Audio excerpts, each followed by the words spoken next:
Yo, yo. We live, baby. Bash Brothers is back. DJ Mickey Knox. Lost in hip hop. We here. We here, kid. It's kind of crazy we're sitting here with an absolute legend. But For sure. We got PMD in the house. Yes, Mike check. Great to be here. My man. How's everything going, kid? Yo, everything going good. Hip hop all day, every day. Good to see. Yo, you still releasing new music? Yeah. I just released a new single, On the Road, with me and RJ. And then a single before that called This On You, PMD. Dope. And you can check for that on PMD Legend TV, YouTube with the video. Dope. Good shit, bro. it's crazy. So many years in the game, still dropping. Yes. Yeah, well, we like to take it back on this show. We like Yeah. to get lost in the history of people's stories. You know what I'm saying? So Yeah.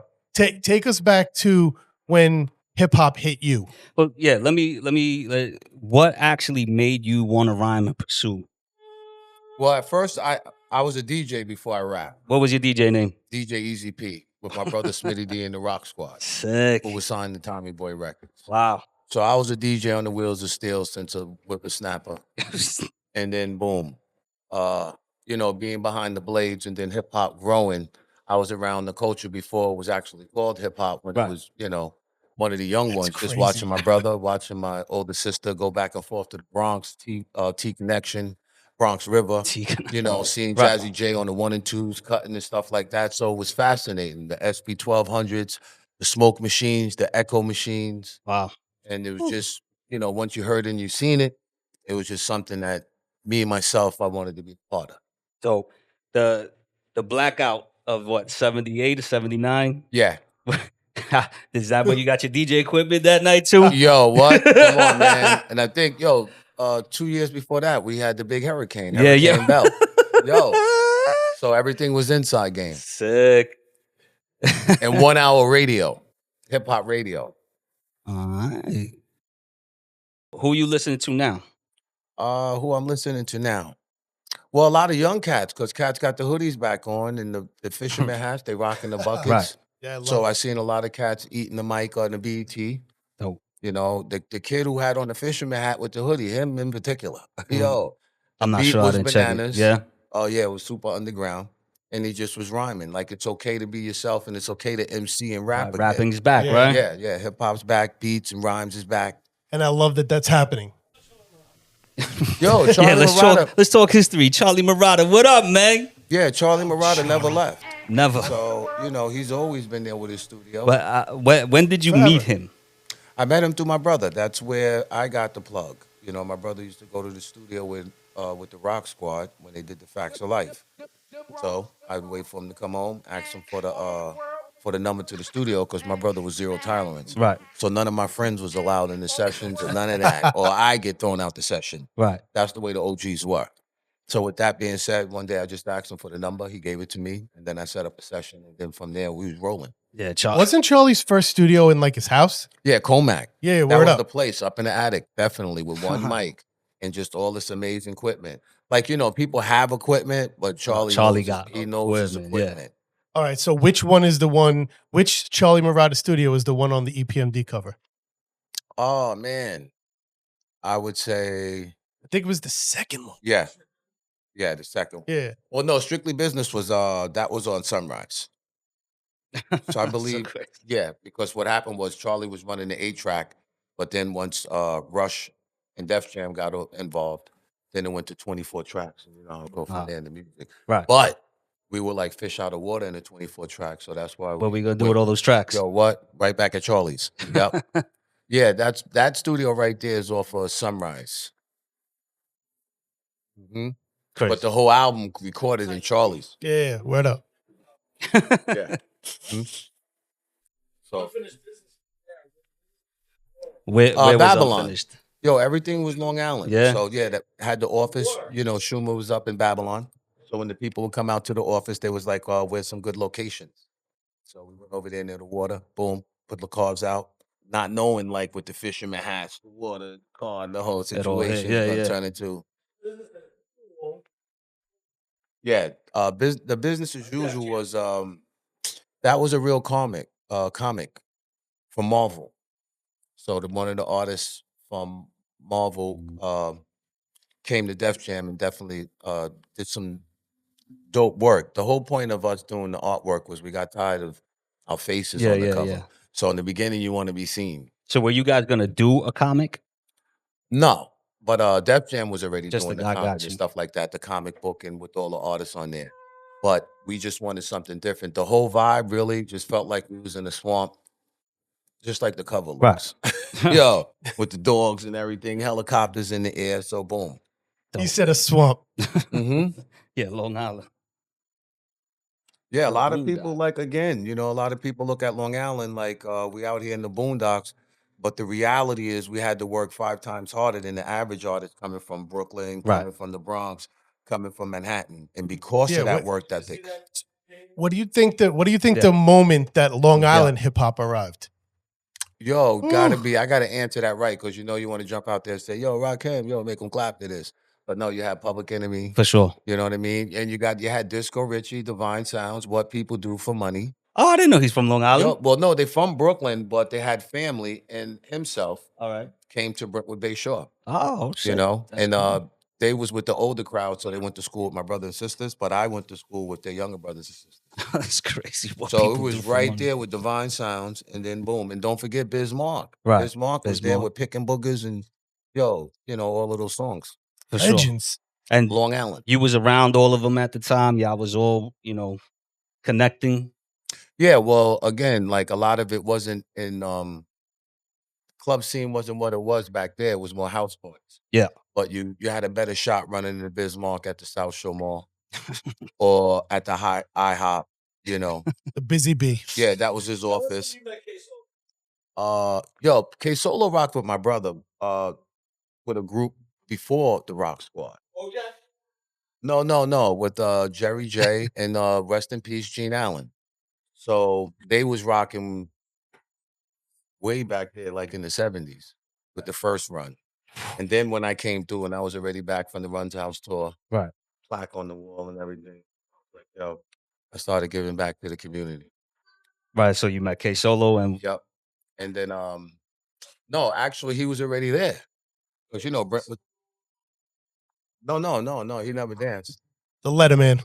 Scratch. He wasn't, he never danced. He was an MC. Yeah. He was one of the MCs that, when they had the block parties, whether it was in CI or Brentwood, he'd be one of the number one dudes up front with the mic.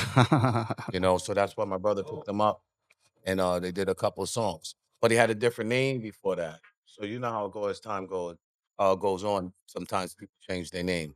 So long story short, years passed. We had this success from the Runs House tour, and you wanted to build a crew because every time you went out around the world, you got radio, you coming out, you got like 40 people downstairs that want to MC, want a rap battle. So cats knew what the assignment was. And then after that, Redman and then DOS Effect. Right. Yeah. No, that's Redman you met at a club DJing. No. He was DJ, no? No, he was just chilling. His main goal was to get in the dressing room. Right. And he accomplished that. Yeah. So we didn't see him until we got in the dressing room. The show was over. Right. You know how it goes when you're about to hop in the whip because we drove to that show in Jersey. So he's like, yo, let's grab our stuff out of the dressing room. When he's about to bounce, he was like, oh, yo. Redman was standing there with the afro chilling. Not sure if he had on 40 belows though, but and then he dropped like 12 bars. Yeah. At the same time, when you have Redman, I know Def Jam had another artist very similar to him. Yeah. Do you remember that? And why would they do something like that? Well, at that time, it's not like now where you can be very selective from the independent on who you choose to work with. So you had very limited independent companies, and the majors started coming in. And to be honest, some of the A&R people didn't even know. Like Charlie told me something wild 3 weeks ago. He said basically when we walked in the office, they didn't even know us or understand the music. So can you imagine all of these years later, and you're sitting in the session, because Charlie used to, kick it with them up there. He shout out to Will Sock and Ron Resnick and stuff like that. The way that, I'm a real EPMD head. I'm not saying that the Bash Brothers are Nah, not, it's cool. Go right? for it, You know what I man. mean? Talk. I'm just saying. Yeah. like when you just said Ron Resnick, Yeah, which on you listen to my demo, mentioned him. yeah, That was the meeting that you were on your way to, and that the car broke down. Yeah. If that's and Ron, these were guys like these were super independent label guys that you may have been big in the streets, you may have been big on Billboard and hip hop, but when it came to the music, they were like super strictly business. yeah. But Charlie used to talk to them on another level because when you needed the mix, like Big Payback and the remix, and Doc Rodriguez started getting involved, and then Power Play started getting involved. So once we started moving around, they had to have another team to be able to mix, edit, get the videos out on point. And you know, Who was the dude? It was his name Juggy. yeah, Juggy Gales, he was the father. Yes. So it's father and then Ron Resnick. But again, they gave And us this an was Sleeping opportunity. Bag Records. Sleeping Bag Records. Yes. Mhm. I know But they gave Virgil you the was the opportunity. guy who signed us. Virgil, yes. He was the A&R. And again, Got you. sometimes A&R don't know. So when Understand. you say, how could people know? Because they themselves. Yeah. Yo, when you get older, you realize nobody knew what they was doing. No, only kidding. No, bro. No, see, it's not that they didn't know. It's just that it was the start of a culture. It was that, brand new. That you were trying things that were magical. Yeah, but them themselves in the business. Charlie used to be communicating, and he was specifically told when we walked in the office that we just looked like superstars, like the size. And, No, definitely the big whole in thing. stature Yeah. for sure. But the You know, music, and the music was very well you know what I produced mean? and mixed. Yes. So Too. This shit bang. You yeah, know, and you had to today. a lot To of this day. yeah, absolutely. I mean, how many different how many artists have used Oh yeah. I pointed out to a lot of people all the time, like even Nostradamus. bigger, stronger, Yeah. faster, Mm-hmm. much harder, bigger, Yeah. stronger, faster. I point that out to say, Kanye West made a whole song based on that. Yeah. Which came from Jane. Yeah, there's no question. Yeah. There's a list of them. It goes on and Crazy. on. But again, in the situation, hip hop, when somebody used your rhyme or somebody used your beat, it was a compliment. You worked for that Yeah. to get approval from your colleague. For sure. You know what I mean? So if somebody sampled your shit, you knew you was in the right direction. Yeah, absolutely. And there are tons of examples. Yeah, for sure. Oh yeah, from the big So ones. who was the artist that you're talking about though, saying that it was similar to Redman? Off the top of my head, I can't remember. I think maybe Frankenstein, something like that. Not the other Frankenstein from Canada, but something to that similar. He had the same look, the sunglasses, the wild, everything. And he had one album on Def Jam in '93. Gone. See, yeah, I was gone by Wow. 93. Right. I left in 92. So I didn't see none of that. Gotcha. But anybody rocking And when that PMD solo album came out, that was under what labels? RCA, PMD RCA. Records. Gotcha. Because they Oh, was figuring they seen all of that work, the damage with the Hit Squad, DOS Effects, yeah. Beverly Hills Yeah. 920 and stuff. They was rocking, they want effects. No, so. that was bro. Yeah, yeah. Yeah. That time, that 91 to 92 time Yes. of the Unbelievable. Hit Squad was an incredible time Heavy in hip hop. damage. And I was like one of those. I was a head, bro. I was a fan. You know what I mean? Mhm. Now I wasn't old enough to consume Strictly Business when it first came out, but I was handed Business as Usual by one of your brother's best friends. Oh, And that's how I was introduced to EPMD 1990, Business as Usual. I had to go Right. back and listen to Strictly Business as Unfinished Business. Yeah. But a 4-album run that really is, It's I unmatched. don't know. Yeah, I don't It really is know how much. unmatched. For a group, I get Wu-Tang and all that, but we're talking about 4 years, 5 years, 4 albums. Yeah, And all the way to gold to platinum and all that. Like, that's correct. With the touring, killing the cities. and all of the influence, Yeah. you From know. the Timbs like- to the Fisherman hat to the word Swayze. All of that. all Audi 5000. yeah. Boondocks. Yeah, the Audi it 5 was shutting it all down. that. Yeah, Mhm. absolutely. The The Bozak jeans. and all that. Yeah, Yeah. Mhm. absolutely. And Headbanger, till this day. Dookie ropes and the links. You know, Yeah. that is my. Not to me, the joint. Yes, yes. The joint too. And look, Well, and- that and- was the more joint. the new era of y'all. Yes. Yes. And Now That's that what I say. 97, That was 98 my shit. EPMD Yeah. album. Yeah, those So, are those. yeah. Are, and Back I in and, business. See, and I get that, and a lot of people do say that. But again, from this area, Yeah, for Central sure. Islip, Brentwood, Yeah. knowing the history, which with Craig Mack, Yeah. Rest you in know, peace. rest in peace to Craig Mack, K Solo, and Keith Murray, and How come you never EPMD. collabed with Craig Mack? Because like again, to me it was fun and I was building, helping the guys. So these are guys just around my neighborhood.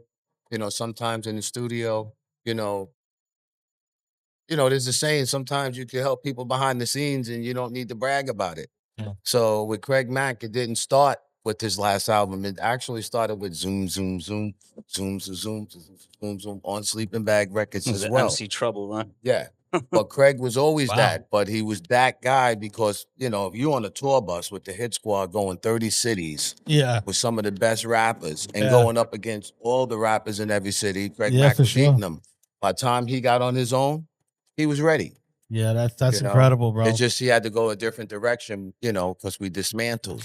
There's a story that I heard about EPMD being in LA and having just because you might have came out wearing blue, there might have been like an issue or something like that. Like the big homies had to get you was coming out wearing blue maybe on stage and didn't know that shouldn't have been the case. Is it?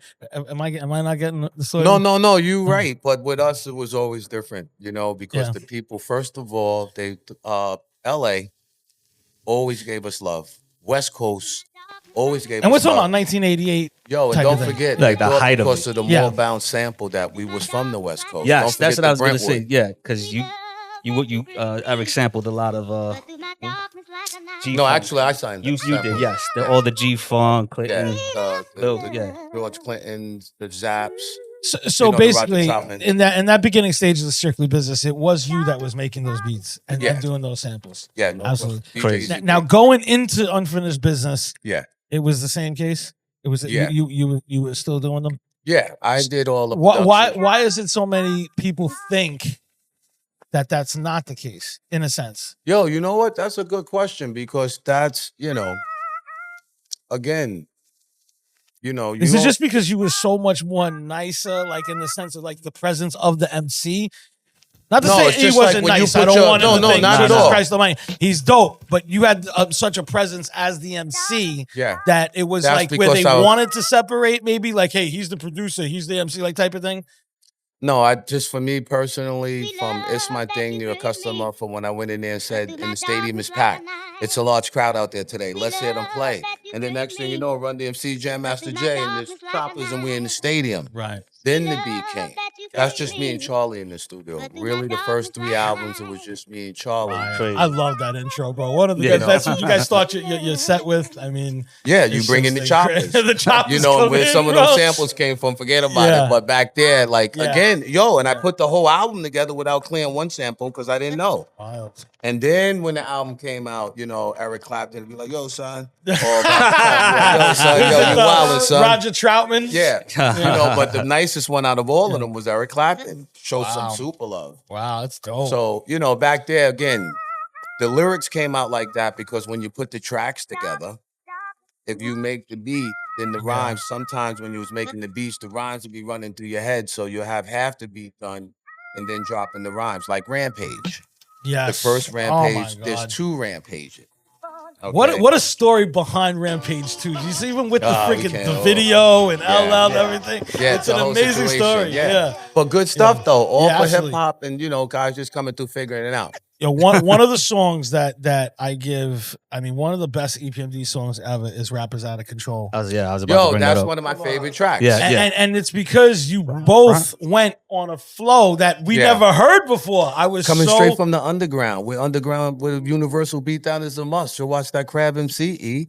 Too late, he got Yeah. crushed. What was he? A pop rap singer, R&B swinger, brother who jumped the gate and now he get the finger. In other words, it's absurd to try to get with the brother from Brentwood, Long Island, nicknamed Swift Smith. I'm too smooth, and yes, I'm smooth on this. Yeah, Yeah. that was rap is out of control because that was kind of leaning I towards love- crossover. Yo, Don't and you- forget, people loved the game in the beginning, but then when the money came in, then things begin to change. Yeah, Rappers Out of Control is a slept on absolute classic song. Yep. I mean, I could look, And that was towards personally, I could LL. go on for days. That was towards LL. No, that No. was just Rappers Out of Control. No, you're LL's saying when you're we saying did Rampage. Rampage When was- you're Yeah, saying there's yeah, two. is that Yeah. there was an innuendo there that was like Well, the whole thing is I just was brought in to put the beat together. okay. Okay, because But I gotta say this though, bro. You were since the very beginning, like always throwing darts at at some people. And Not really though. I don't think. they I sound think, like that we sound like the like the Oh like, no. Yeah, Well, so- that was the at home. Yes, Like in yes. the where you go. yes. It's like it wasn't me. But it at was the that fame. Rampage time, it was like you and I, like who's like the more dominant. It was a Def Jam. It was like type of thing. Yo, we Yeah. was the new guys on Yeah. Def Jam. Yeah. I know. Okay, and then we Yeah. were the new guys were supposed to be chilling, having fun. Yo, we just got bought up. We just got drafted. Yo, Yeah. boom, we're the #1 pick. But it didn't work like that. Once I went to Def Jam, I was working. I got you. Okay, and then put the beat together, and then Slow Down Baby, and the next thing you know, we was in the vocal booth. And then from there, we moved from Charlie's to Power Play, and then that's when the second Rampage came in. Because Scratch used to bring the turntables Got you. on the train. I used to be traveling with the 1200s and the mixers and Yeah. all the break beats. And then we switched it Scratch up. kills it on that the sample, the Cool G Rap Hell yeah. sample Mhm. from Symphony. Yo, and all but that, I was like- pretty much straightforward with all my rhymes. I never really had too much, and Yeah. even the ones like, yo, we was getting hit up. Yeah, maybe people were taking it the wrong way. Yeah, They probably. thought it was, like that guilty conscience or something. I don't know. Look, I can honestly talk EPMD. Oh, yo, for yo, the years, heat hours, is on. bro. Let's go. Hours. You know what I'm saying? Yo, what? Get the Bozak? Yo, while I'm making it, taking it, shaking and flaking. Yo, those was real lyrics written, to touch down because basically you wanted to impress your, when you seen Kane at the show or you seen Rakim, they'd be like, yo, that was a dope track. So before we brought up tour, where's the weirdest place you ever performed? Weird. The weirdest place, wow. There's got to be some weird spots out there. Yo, the whole thing is an unbelievable experience. You don't even have no idea with the traveling. Some places trekking through those countries 3 or 4 o'clock in the morning. And it's real. You got to be paying attention out there. I could imagine. Yeah. Like we did shows, like in Hawaii, for instance, me and DJ Honda. All right. Forget about it. We went to this one island, man. And I don't know what was going on in that island, but we hightailed out of there. Yeah. Well, put it this way. Yo, some places aren't fully developed. Okay. So we Real were staying savage. on the island, and no, it was all inclusive. So the restaurant's there. So every morning you got breakfast, lunch, and dinner. But the people who serve you, they're from the island. But this is the island where there's real pineapples, real apples, like they live like really out there, but not fully developed. You know what I mean? So there's a way you got to move around them, and there's a way you got to respect them, and you don't look at them and do all of this like, yo. And we had 2 guys with us doing that. That's great. I feel like there's a lot of times you just like, yo, I'm just Yeah. going to peace out of this place. I'm not going to wasn't run, that but I'm just simple. leaving. Yo, they took the turntables, the mixer. We got to the show. There was nothing there, the perfect beat on. Yo, you hear that beat? 4 super big Hawaiian dudes showed up Samoan. to the show, stepped out of this stuff. It was like this type of situation. And they said a couple words. Here you go. Our hotel is here where you can come out, walk about 2 doors, and then you're in the venue. Gotcha. Yo, the whole point was we left that place in 3 hours. With everything packed, had to get on a ferry across the water in the whole 9 because the hotels we were staying in, they wasn't like really rooms. You said one of the weirdest place? We was in like tree houses with screens. Sick. Yeah. No doors.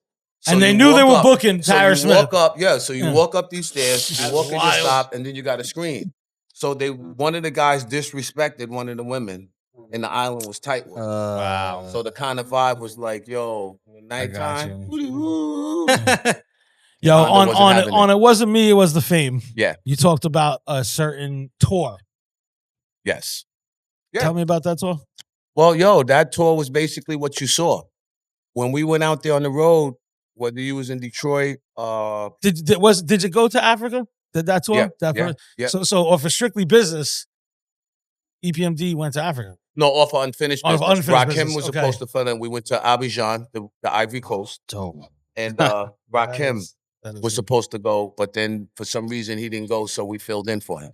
Gotcha. And then we went out there. Wow. Oh man, forget about it. Jazzy Jeff, Fresh Prince. Yeah. So Before Will Smith. you know, and all of that. What do you call it? Fresh Prince of Bel-Air. Yeah. Like these guys talked about it before they actually went and did it. Sick. Yeah, I've always heard stories about that tour. It's like was Yo, Public Enemy? It was Run DMC, EPMD, Public Enemy, Stetson Sonic. Stetson Sonic, Crazy, bro. I love Stetson Sonic. Yeah, Yeah, absolutely. real deal. So yeah, it wasn't me. It was a Fame. That was a sample from who was that? Who was that sample from? It Wasn't me, It was the Yo, Fame. come on, man. David Bowie. David Bowie, rest in peace. Jesse, I don't know. That I sample's know still it comes crazy. up. I know that they was. But the whole point of the song was to let people know, like, yo, we about to change. It ain't on us. Yo, Sure. we got mad work to do. Yo didn't believe we was gonna make it happen. Like Yeah. in school and college, was telling cats, Yeah. like, yo, I'm gonna make it happen. It was like, yeah, son, just get your books, go to class. Gotcha. I was like, okay. But then boom, when they heard the You graduated college. no, I didn't. You But didn't. But you I did went my to 2 years Penn though. State, SCSU, Southern Connecticut. Southern Connecticut. Oh, and you are an Eagle Scout. Yep. It's not easy to become an Eagle Scout. No, nah, leave you tied up right in the So woods. so one of my most earliest experiences Yo, in nah, life. yo, nah. What, all jokes aside, bro. I watched you play football with us in a field when I was like 10 years old, and your brother and Patrick was there. Yeah. And it was a Boy Scout thing that like, and it was when I first was introduced to, because like I said, I'm 10 years old, 1990. Right. So I'm given business as usual by Patrick. Your brother's there, and you come flying into a field one day playing football with us. It was like one of the craziest experiences ever. I didn't like know what it was to like see like somebody like A rap star. Yeah, you know what I mean, type of thing. And it helped me out in my life, and I appreciate that. Yeah, yo, man. Like I said, I've been playing football since I was 6 years old. So, you know, once I switched the football from the mic, the love for football is still there to this day. I know So it. I You love always your keep the Brady. football, You yo, love what? your Come yeah. on. Yeah, so and I got another one run and then I'm done. So you see how Brady wrapped his stuff up and then like, yo, you move Went over on, to you get Tampa Bay, older. 1-1 real quick. Yup. Right before Got you up checked. out of there. You know, got a little Like, weeble wobble on the yeah, way bro, out, right? You got that in you, bro. Yeah, no I know question. you could do it. We're gonna Yo, do it together, brother. But you seen the end, right? Yo, Josh, Yeah. you seen the end at yo, yeah, For man, sure, I'm outta bro. here, man. The wife went, Yo, look, the hip the hop receiver left. Hall of Fame, the museum, and all Yeah, that. You was all there, like positive they shit. always checking for you, bro. Yeah. Because So- you got to put the work in and you got to remember that this is something that you actually be a part of. Absolutely. Okay. And in the state of hip hop needs that right now because the people like Cold Crush Brothers, you know, Grandmaster Flash, all of these guys, you know, big shout out to Ralph McDaniels and stuff like Absolutely, that. man. The whole foundation of hip hop who put into the culture before, we was even in junior high. No, I So get that's it, my bro. motto. Keep it high school. And Aguilar was somebody that it was like, it was the first, he started rhyming on records with PMD. Is that what it was? He started making beats. He basically got his start with PMD. Am I wrong or right It's about kind of that? ill because I left in 92. So Okay. once I went home, I left the game for real. I was gone. I left the building. But DOS Effects was still out there moving around heavy. Got you. And Aguilar was signed to the same label. So they was on a promo tour moving around. Got you. And then one day Aguilar pulled out the beats and started playing them from Dre in school. And I was on the line with him.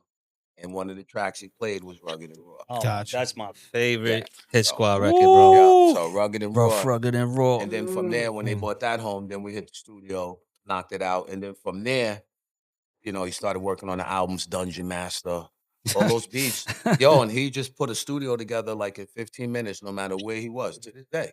Yeah, he's dope. Yeah. Aguilar's definitely dope. Yeah, Yo, on, like on- I said, on I that could keep album, going. It's on up that to you. album with Rough, Rugged, and Raw, you also have It's the P97 with Prodigy. Yep, no question. How was that working with P? Yo, it was amazing working with them because again, it connects with the Steve Rifkin and the Loud, Right. the Wu-Tang. So all of that, we was all at RCA at the same time. You understand? Right. And Steve Rifkin helped DOS Effects go double platinum with Steve Rifkin Company because he had the market and the street team locked down. Right. Yeah. Dope. Yeah. That's dope, man. Now look at where hip hop is today. Yeah. Wanna play some tracks? Yeah, for sure. You want to get on? No. Play it. Keep going, bro. All You right. good. We lost in hip hop. We got a special guest co-host, Mr. Menza, Oh, Mr. Men's in Yo. the house. the incredible PMD. Suited up. No doubt. Yo, no question, man.